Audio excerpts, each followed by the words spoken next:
Yan. Meron kasing mga mga lumang vlog pare. Yung ulitin ko, babasahin mo yung sasabihin kong yung letra. So bubuin siya ng word tapos babasahin mo. Sample. Babasahin ko ha. Babasahin mo lang. Sige. Baka alam mo na to. Hindi ko alam. Sige. T-W-A.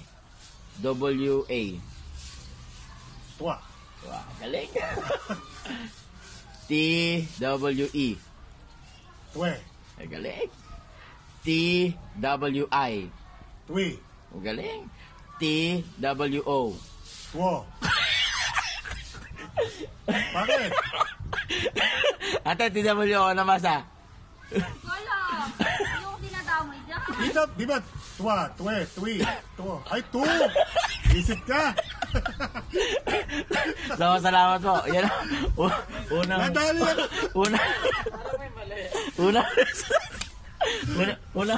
unang lesson mo yan. Thank you. Buset?